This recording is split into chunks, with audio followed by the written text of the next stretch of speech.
నమస్తే, welcome to our channel. నేను Siri. Uttarandhra YCP coordinator YV Subba Reddy అయితే పార్టీ శ్రేణులతోని ఒక సమావేశాన్ని అయితే ఏర్పాటు చేశారు. కాకపోతే దానికి బొత్స సత్యనారాయణ గారు అయితే గైహాజరయ్యారు.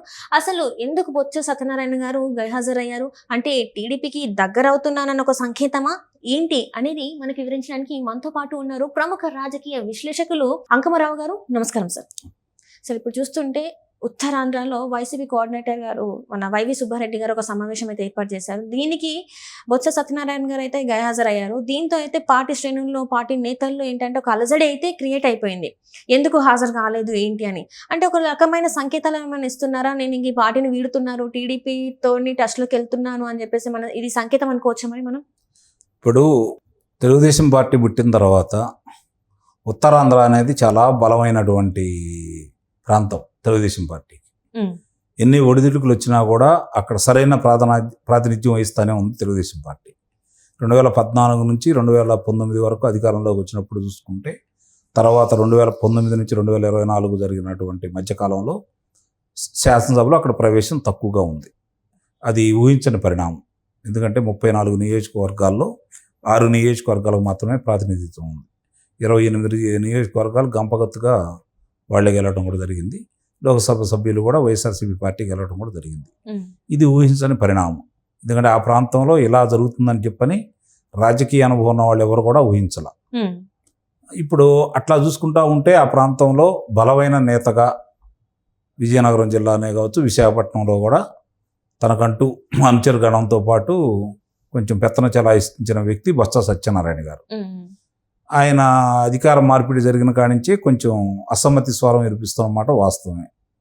రెండోది, మొన్న జరిగినటువంటి సామాజిక భద్రతకు సంబంధించి 7,000 ఇచ్చిన కార్యక్రమానికి కూడా ఆయన మంచిదే ఈ కార్యక్రమం, వాళ్ళు ఇదే కొనసాగించే అవకాశం కానీ ఏ ఇబ్బంది లేకుండా కొనసాగించాలని కోరుకుంటున్నానని చెప్పని మంచి పరిణామంగానే ఆయన సందేశం ఇవ్వటం కూడా జరిగింది.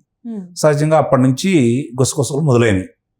ఆయన తెలుగుదేశం పార్టీలో ఏమైనా జరుగుతున్నాడా అంటే ఇది ఈ మాట ఎప్పుడంటే ఎలక్షన్స్ ముందు నుంచి కూడా ఒక జోరుగా వస్తున్న వార్త సార్. ఇది ఏంటంటే పీకే గారు కూడా చెప్పారు, బొత్స సత్యనారాయణ ఆల్రెడీ అప్పటికే టీడీపీ వాళ్ళతో టచ్లోకి వెళ్ళారు, ఇంకా వైసీపీని వీడుతున్నారు అని చెప్పి అప్పటి నుంచి వస్తుంది. ఎందుకు మరి దీన్ని ఒక క్లారిటీ ఇప్పటి వరకు కూడా రాలేదు? ఇప్పుడు సహజంగా ఏంటంటే కొంతమంది కరుడు కట్టినటువంటి కాంగ్రెస్ వాదులు కావచ్చు, తెలుగుదేశం పార్టీ వ్యతిరేక భావజాలంతో ఉండేవాళ్ళు కావచ్చు, అంత తొందరగా తెలుగుదేశం పార్టీ దగ్గర రావడానికి ఇష్టపడకపోబట్టే ఈరోజు వ్యక్తిని చూడకుండా తెలుగుదేశం పార్టీ వ్యతిరేకిగా ముద్రేసుకున్నటువంటి జగన్మోహన్ రెడ్డి గారిని ఆదరించడం కూడా జరిగింది.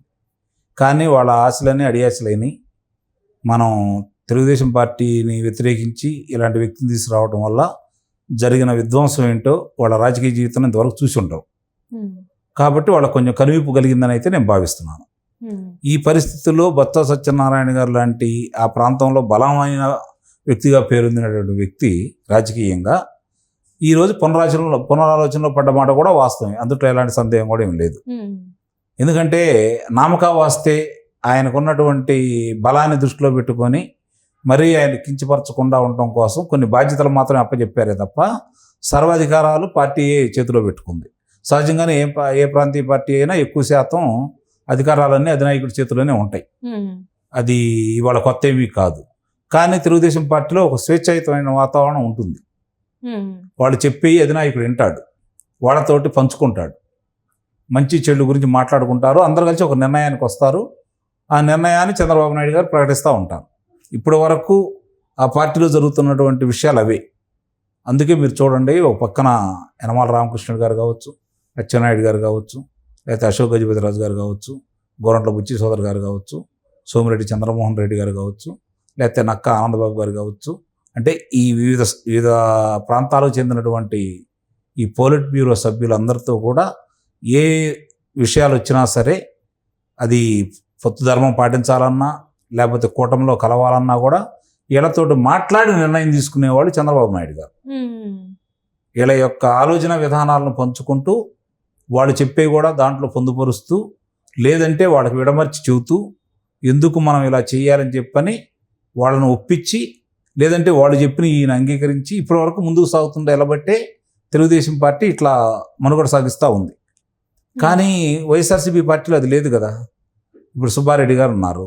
సుబ్బారెడ్డి గారి గురించి మనం ప్రత్యేకంగా ఇప్పుడు కూడా చింత వచ్చినా పులుపు చావలేదు అన్నట్టు వాళ్ళు ఏం మాట్లాడుతున్నారో చూస్తూనే ఉన్నాం.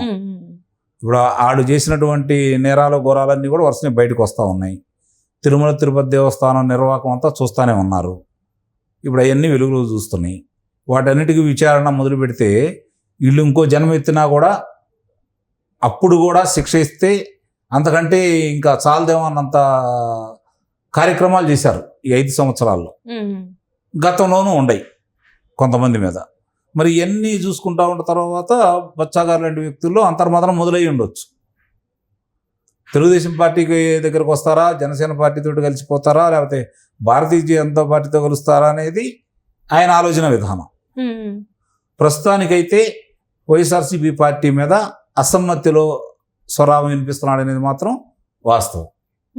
ఎందుకంటారు? ఎందుకంటే ఒకనొక టైంలో మొత్తం జగన్మోహన్ రెడ్డి గారికి పక్కనే ఉండి అన్ని రకాలుగా ఆయన సహకారాలు అందించిన వ్యక్తి ఎందుకు సడన్ గా పార్టీ చేంజ్ అవ్వాలనుకుంటున్నారు అసలు? అంటే మధ్యలో ఈ రెడ్లేనా అన్ని వాళ్ళేనా సజ్జల రామకృష్ణారెడ్డి గారేనా అనే విమర్శలు వస్తున్నాయి కాబట్టి ఉత్తరాంధ్రలో రాజధాని ఏర్పాటు చేస్తామని అంటున్నారు కాబట్టి పరిపాలనా రాజధాని విశాఖను కేంద్రంగా కొంతమందిని ముందుకు తీసుకొచ్చి మాట్లాడించాలి కాబట్టి ఆ క్రమంలో బడుగు బలహీన వర్గాలకు సంబంధించినటువంటి వ్యక్తి కాబట్టి మేము ఆయన ఈ వర్గాలకు కూడా మేము పెద్దపీట వేస్తున్నామని చెప్పుకోవడం కోసం మాత్రమే ఆయన ముందుకు తీసుకొచ్చారే తప్ప ఆయన సలహాలు ఆయన సూచనలు వైఎస్ఆర్సీపీ పార్టీ అధినాయకత్వం కానీ వాళ్ళు కానీ పాటించలేదనేది మాత్రం వాస్తవం.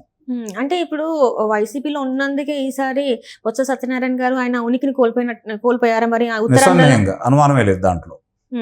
అందులో ఎలాంటి కూడా అనుమానం కూడా ఏమీ లేదు. అంటే జగన్మోహన్ రెడ్డి గారి పరిపాలన మీద ప్రజలకు ఎంత వ్యతిరేకంగా ఉంది అంటానికి కారణం బొత్స సత్యనారాయణ లాంటి వ్యక్తులు కూడా ఓడిపోవడానికి నిదర్శనం. ఎందుకంటే అక్కడ ఆయనకు మంచి పట్టు ఉంది. ఫస్ట్ నుంచి కూడా ఉత్తరాంధ్రలో ఆయనకు ఒక మంచి పట్టు ఉంది. శ్రీకాకుళమే కావచ్చు, అరకు, ఇలాంటి ప్లేసెస్ లో పట్టున్న వ్యక్తి ఎట్లా ఓడిపోయారు అనేది చాలా మందికి ఉంది. సో దీంతో కూడా ఈ నిర్ణయం తీసుకున్నట్టు కూడా మనం అనుకోవచ్చు. నిస్సందేహంగా అందుట్లో అనుమానం ఏం లేదు. జరిగే పరిణామాలు మనం ఇదిమిద్దంగా చెప్పలేం కానీ మరి ఆయన మీద ఉన్నటువంటి పార్టీలో ఉన్నటువంటి వ్యతిరేకత కావచ్చు, ఆయన్ని మరి ఆ పార్టీలో వాళ్ళు మరి కొంచెం దూరంగా పెట్టిన విధానం కావచ్చు, లేదంటే ఆ పార్టీ చేసే తప్పులను దృష్టిలో పెట్టుకుని ఇతను దూరం కావడం కావచ్చు. ఈ 3 అంశాలను కనుక ప్రామాణికంగా తీసుకుంటే బొత్స సత్యనారాయణ గారు కొంచెం ఆ పార్టీకి దూరం అవ్వాలనే ఒక నిర్ణయానికి వచ్చారని చెప్పి గతంలో చూసుకుంటా ఉంటే బొత్స సత్యనారాయణ గారు ఏదైనా నిర్ణయం తీసుకుంటే అమలు చేసేవాడు వెనక ముందు లేకుండా. కానీ ఇంకా ఆయన మేనమేషాలు లెక్క పెడుతున్నారు అంటే మొత్తానికి ఏదో జరుగుతుంది. అంటే ఆయన అనుకున్న విధంగా పార్టీలు స్వాగతించడం లేదా అనేది కొంచెం ఆలోచించుకోవాల్సిన విషయం.